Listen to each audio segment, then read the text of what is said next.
Halo, selamat pagi anak-anak kami sekalian. Semoga kita semua tetap sehat dan tetap berbahagia.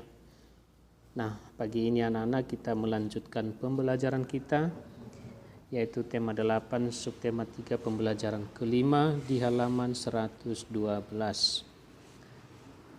yaitu tentang menjaga ketersediaan air bersih. Nah, pada layar video yang Pak Guru kirim ini, nampak ada 5 orang anak sedang berusaha menyeberangi tumpukan sampah yang ada di sungai. Nah, ini bukan maksud Pak Guru untuk membuat anak-anak kami jijik, tetapi ini mau Pak Guru tunjukkan bahwa realita atau kenyataan begitu buruknya pengelolaan air di negara kita ini. Kalau kita melihat sungai ini seharusnya menjadi tempat bermain anak, tempat berenang, tempat memancing. Tapi apa yang kita lihat di sini adalah mereka sedang berjuang melewati tumpukan sampah. Dan ini tentu bisa kita bayangkan sesuatu yang tidak sehat, aromanya pasti menyengat dan sebagainya. Nah, untuk itu kita diajarkan pada hari ini supaya kita tetap menjaga ketersediaan air bersih. Nah, anak-anak, kita mulailah dari diri kita ya, untuk tidak membuang sampah di sembarang tempat, apalagi ke sungai. Karena beginilah akibatnya seperti apa yang kita lihat pada gambar yang Pak Guru tampilkan ini. Nah, anak-anak, pada pembelajaran kelima hari ini tentang menjaga ketersediaan air bersih, kita diberitahu cara menjaganya. Ada 10 cara menjaga ketersediaan air bersih. Di antaranya menjaga lingkungan sehingga air tidak tercemar. Nah, ini sangat penting. Kedua, mencegah pembalakan atau penebangan pohon secara liar. Dan ketiga, melakukan reboisasi hutan gundul dan penghijauan di lingkungan sekitar. 4, menambah kawasan atau areal untuk peresapan air hujan sehingga cadangan air tanah meningkat. Kelima, membuang sampah pada tempatnya. Keenam, meminimalisasi penggunaan bahan kimia.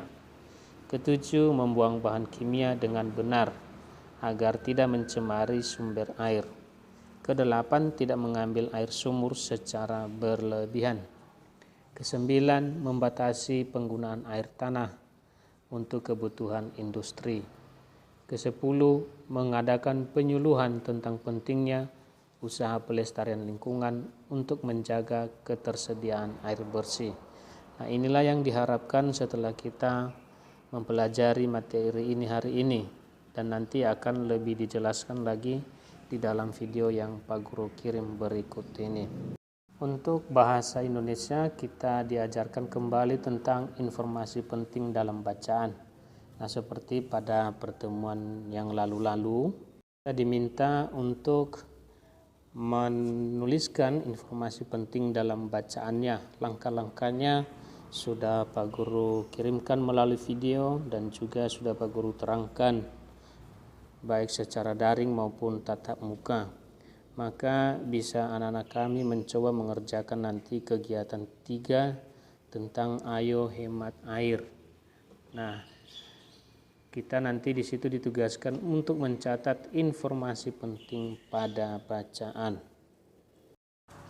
Nah, pada pembelajaran SBDP hari ini kita diajak untuk membuat gambar cerita. Nah, pada pembelajaran yang lalu kita sudah mengetahui bahwa kita membuat gambar itu berdasarkan tema. Maka berikut langkah-langkahnya. Yang pertama adalah kita menyiapkan alat dan bahan. Jadi ada 2 jenis alat dan bahan, yaitu alat untuk teknik kering dan alat untuk teknik basah. Lalu kedua, kita menentukan tema. Tema dapat diambil dari pengalaman pribadi orang lain, pengalaman pribadi kita dan orang lain, atau kita bisa melihat lingkungan sekitar kita. Lalu ketiga kita membuat sketsa. Nah, sketsa ini dibutuhkan untuk nanti nanti persiapan menggambar yang lebih jelas ya, atau semacam bayang-bayang yang akan digambarkan. Jadi itulah secara sederhana membuat gambar cerita. Nah, semua ini anak-anak, apa yang Pak Guru sampaikan ini ada di video berikut ini. Maka selamat belajar, selamat pagi untuk semua. Baik anak-anak, sudah siap untuk belajar hari ini? Kalau sudah siap, mari kita mulai belajarnya. Pertama-tama, kita akan mempelajari muatan IPA. Coba kalian amati gambar yang ada di hadapan kalian ini. Berdasarkan gambar yang telah kalian amati ini, kira-kira kejanggalan apa yang terjadi pada gambar? Ya, di sini yang terjadi adalah keran air pada gambar ini tidak tertutup dengan rapat. Nah, tahukah kamu, perilaku tersebut merupakan salah satu tindakan pemborosan air. Jadi, jika menutup keran yang rapat ya.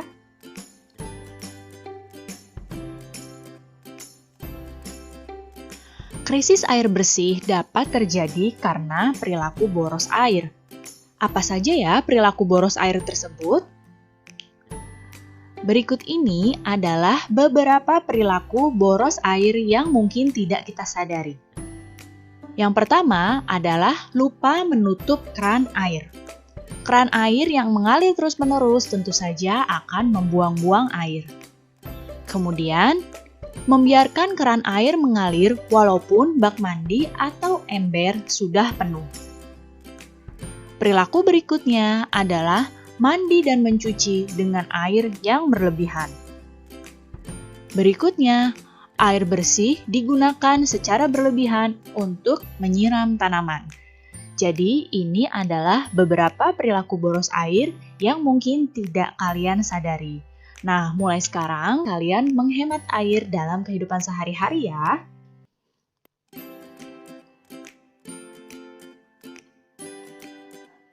Kita harus menghemat air bersih, karena air bersih di bumi jumlahnya terbatas.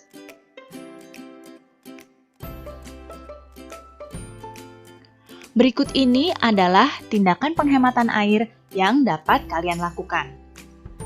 Tindakan yang pertama adalah mandi dan mencuci dengan air secukupnya.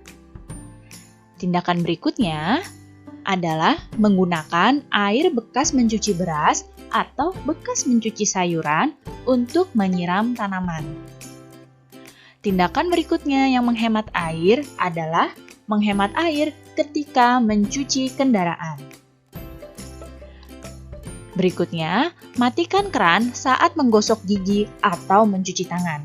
Dan nyalakan kembali kerannya saat kalian akan berkumur atau membilas tangan. Jadi, jangan dinyalakan terus-menerus kerannya ya. Dan berikutnya, menutup keran air dengan sempurna, supaya tidak ada air yang menetes, dan mengganti keran air yang sudah mulai bocor. Jadi, beberapa tindakan sederhana ini dapat membantu untuk menghemat air. Nah, mulai sekarang kalian bisa ya melakukannya.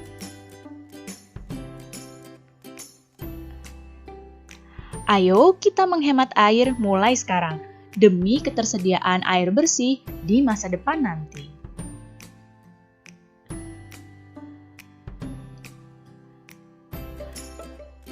Nah, di hadapan kalian ada gambar seorang anak yang ingin membuat gambar cerita tentang hemat air. Sekarang kita akan mempelajari muatan SBDP. Pada pembelajaran yang lalu, kalian sudah mempelajari tentang gambar cerita dan ciri-cirinya. Sekarang kita akan mempelajari tahapan untuk membuat gambar cerita tersebut.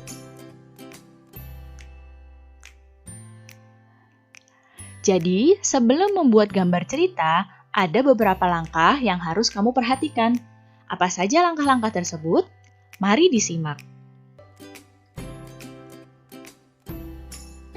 Berikut ini adalah langkah-langkah dalam membuat gambar cerita.